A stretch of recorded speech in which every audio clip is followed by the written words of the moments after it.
Hai, perkenalkan nama aku Rosliani Safitri Omkusunggu. NPM aku 20105776.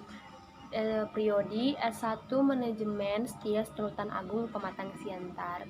Di sini aku ingin melaksanakan tugas kuliah, mata kuliah aplikasi komputer dengan dua judul, yaitu implementasi komputerisasi terhadap mahasiswa di saat COVID-19. Terus yang kedua, kesalahan terhadap kekayaan intelektual. Kita bahas yang pertama dulu ya, implementasi komputerisasi.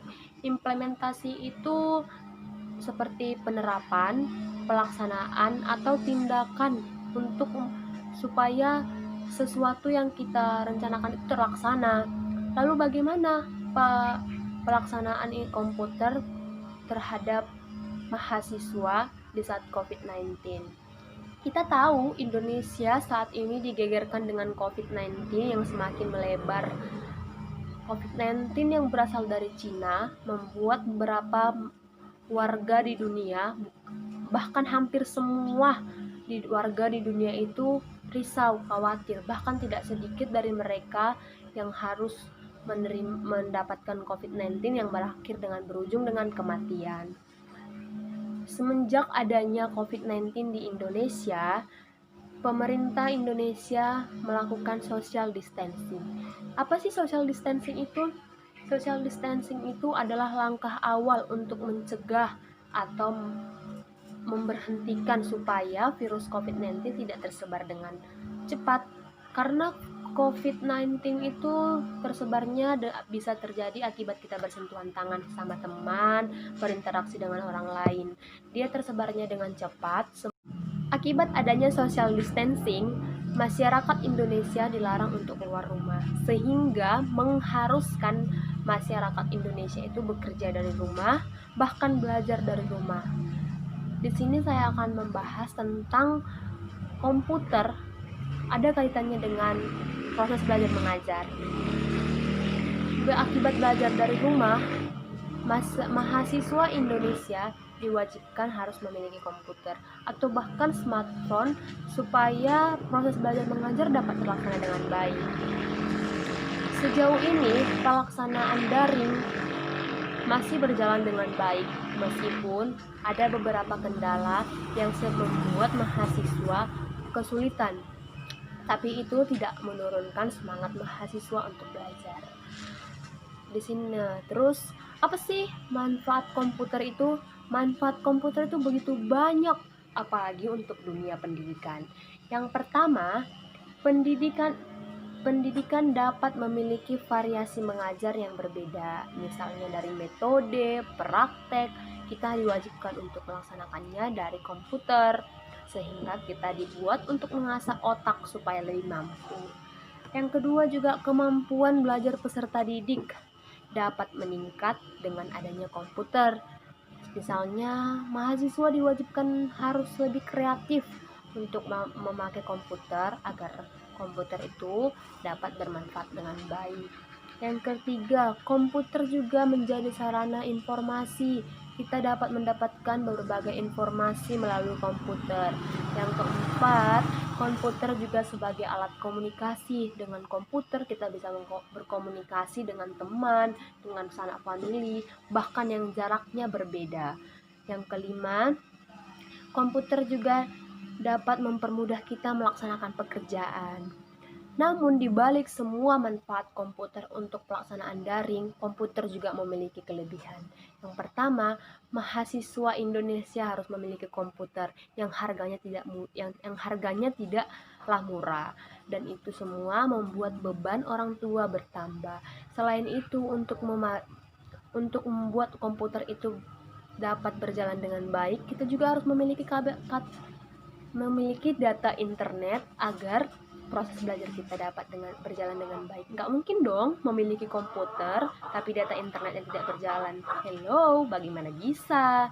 Selain itu juga mahasiswa diharuskan stay di depan komputer. Padahal komputer itu memiliki radiasi yang tinggi sehingga membuat mata kita itu sedikit rabun ataupun sakit.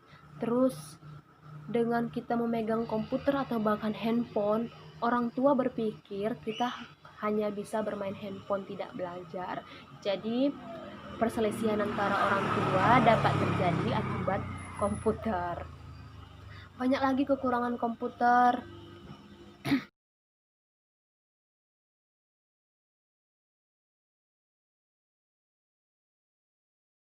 Demikian dari saya persentase mengenai implementasi komputerisasi terhadap mahasiswa di saat COVID-19.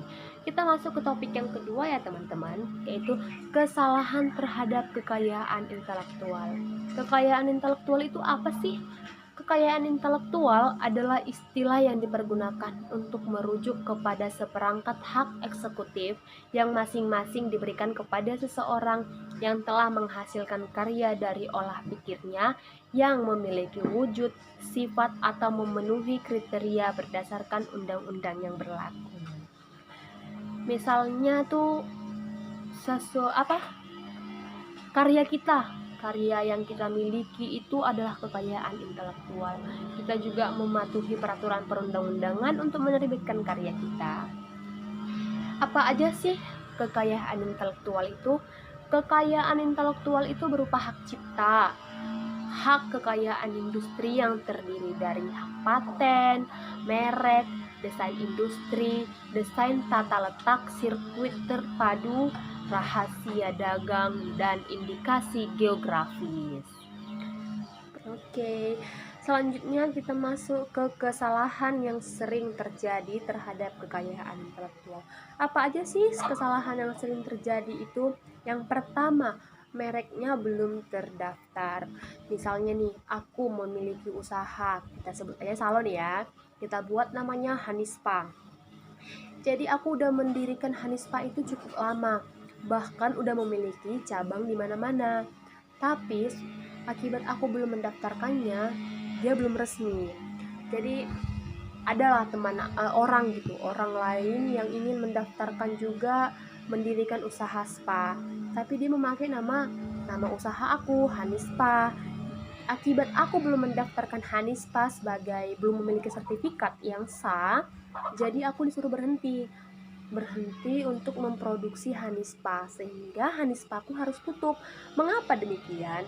Karena aku belum memiliki sertifikat, belum memiliki izin, jadinya dia bisa memaksaku untuk berhenti, dan mau tidak mau aku harus berhenti karena aku tidak mematuhi peraturan perundang-undangan. Yang kedua, merek terlalu generik. Apa sih merek terlalu generik itu? Merek yang terlalu generik itu misalnya mereknya terlalu umum dan memiliki arti yang luas gitu. Biasa saja merugikan kita. Pasalnya, ketika aku sudah berusaha membangun image brand, tetapi orang lain sulit mengenali produk aku karena ada banyak nama, jadinya konsumen tidak ada yang membeli. Akibatnya terlalu luas gitu kan. Pemakainya juga nggak banyak gitu, jadi pikiran untuk konsumen itu terpecah belah. Merek yang aku miliki itu tidak langsung menghubungkan konsumen dengan produk, tapi juga produk lainnya. Rugi kan? Yang ketiga, penggunaan karya cipta orang lain pada produk.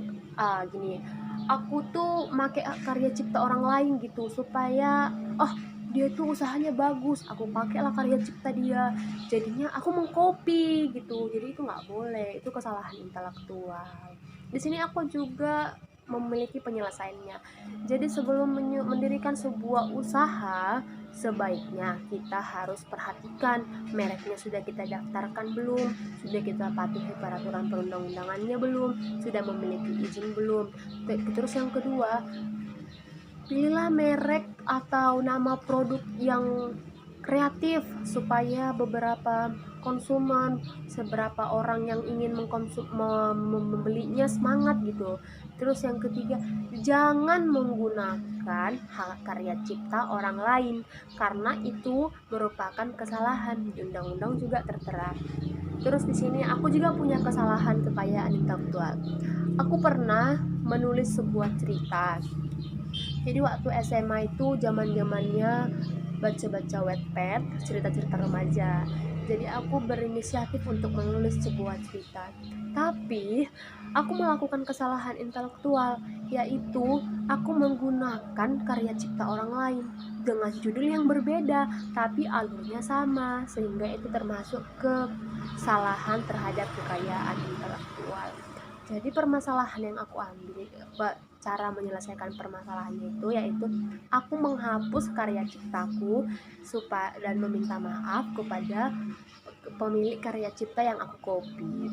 Jadi demikian teman-teman, persentase dari aku melalui implementasi komputerisasi dan kesalahan terhadap kekayaan intelektual.